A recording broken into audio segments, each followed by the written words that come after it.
My topic this evening is on Nigeria's silent war. Nothing more to say, and to ask the question, do we have genocide as to what is happening in Nigeria, or are we experiencing just terror?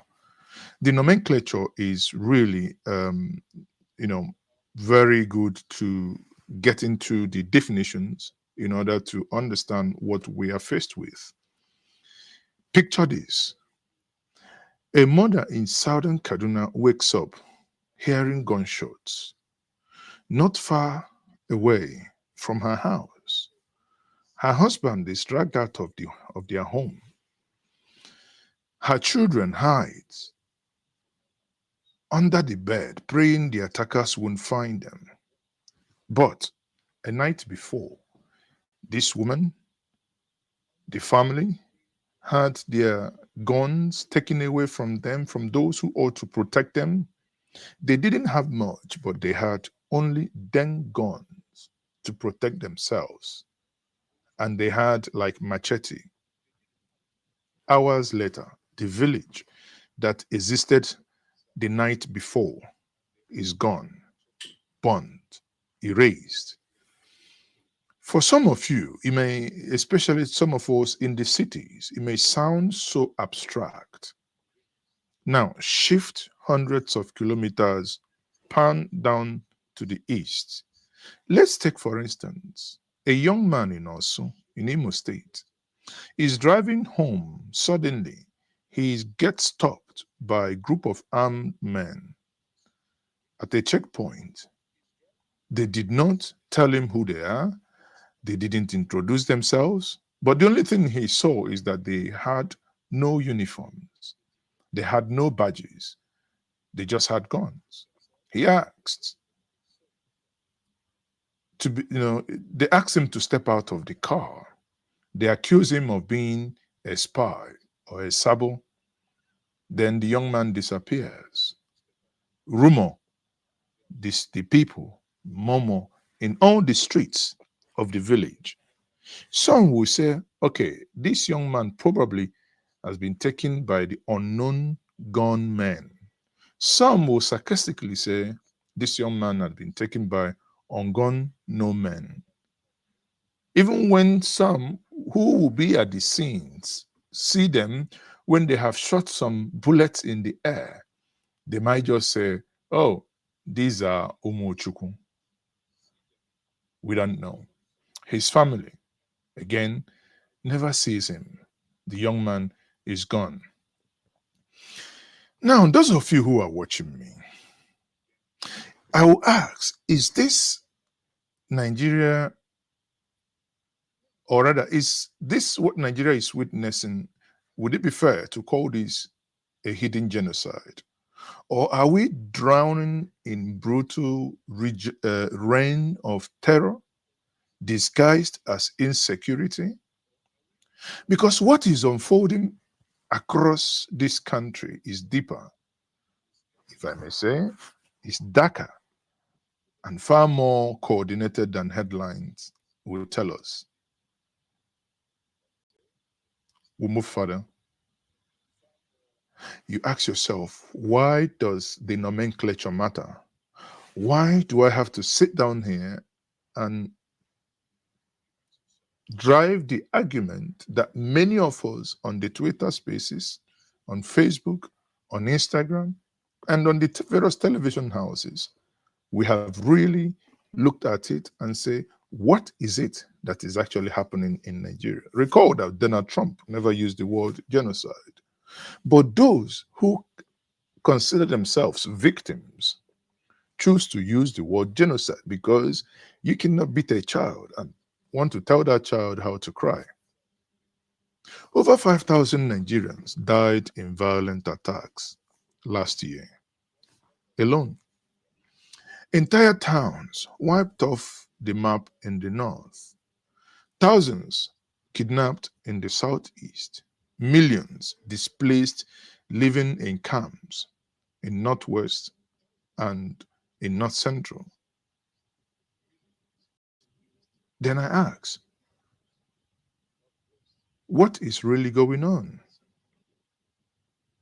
What we call this, what we call this violence is likely to determine whether the world will intervene or the world will walk away. Rwandan genocide is at hand, and we know the reason why the world blame themselves for not intervening on time. If Nigerians label this terrorism, the response is going to be military action. If this is labeled genocide, the world is legally obligated to act. Like I said before, Rwanda genocide is a case in point. If it diminishes, or rather, if we diminish this and call it farmer header clash or header farmer clash, which I think the nomenclature is nonsensical because headers are the ones invading farmland. But if we stay on that trajectory and dismiss it, call it header farmer clash, nothing happens. So tonight, we will not just talk about definitions, we will talk about survivors. Let's start with the death toll, where the death toll is highest. Boko Haram, if we just put now Boko Haram, ISWAP, the reign of fear. Now, I want to play with our imagination again, like I did at the beginning. Imagine living in Bonu, Yobe, or Adamawa. At any moment, a bomb can go off in a market. A bus can be ambushed on the highway. After all, we have seen it happen with the governor, where his convoy has been ambushed. A school can be attacked in the middle of the night. You see the reason why the government had to close schools, or rather the unitary schools, the boarding schools. This isn't theory. This is as we are living today. This is a living reality.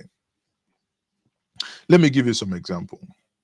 In Baga, in 2015, over 2,000 people massacred in days. Entire town flattened, bodies everywhere. In Chibok, in 2014, 276 girls abducted in one night. The world screamed, but they never stopped abducting these children.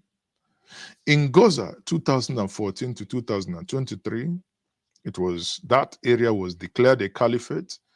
The the head of the caliphate there was killed by Boko Haram, residents forced to live under extreme fear and extreme rules.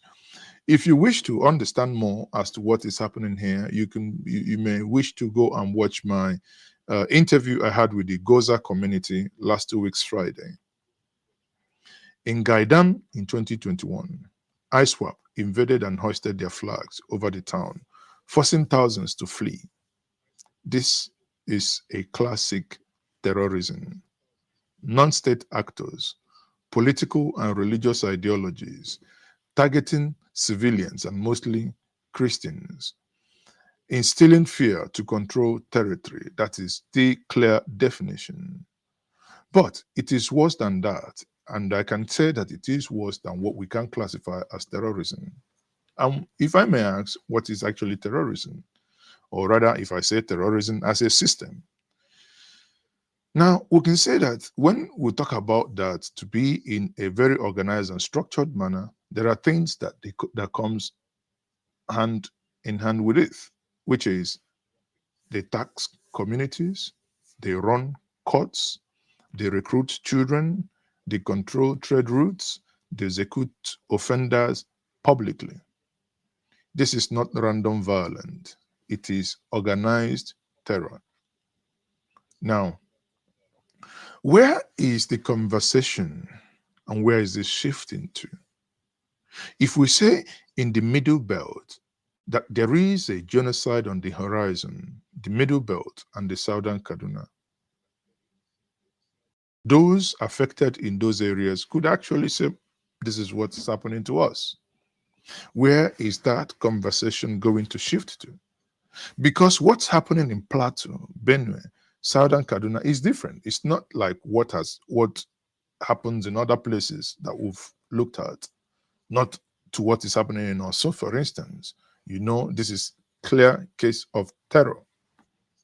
But the United Nations, if I may go by their definition, defines genocide as a violence intended to wipe out a group in whole or in part, ethnic, national, or religions. Let me give you a picture again. Now, let's go back to Plato. Let me take Bokos, Rion, back in Ladi. These are people that have come on this platform that I have interviewed personally. Now, from their narrative, I'll paint this picture for us to understand. Villages attacked at night, dozens killed while sleeping, women burnt alive inside their homes, entire communities displaced, even strangers occupy their farmland. No matter how you look at it, people. I have people who have come on this platform and told me how in the last 12 years their ancestral homes been taken over by others and they can not go back home. Then I tell you that this is not a clash. A clash means two sides fighting at the same time. Here, it is one side attacking an unarmed civilian, right? One side attacking the other. A case of the herdsman and the farmer. The farmer has an immovable asset, he has a farmland. The herdsman moves along with his heads of cow, comes into a farm, destroys the corn, the maize, the millet, whatever, no, whatnot. And the farmer says, hey, why are you destroying my farmland? Someone comes in and says, this is a conflict. No. The real words to use here is that the herder had invaded a farmland, destroyed crops, and this is called invasion. Now, every single one of these states has its own peculiarity. Let's move down to Benue, the food basket of the nation. In Logo and Guma local government areas, Logo and Guma, communities where this is repeatedly hit. For instance, 73 people killed in one attack alone, children slaughtered, pregnant women cut open, thousands of people displaced,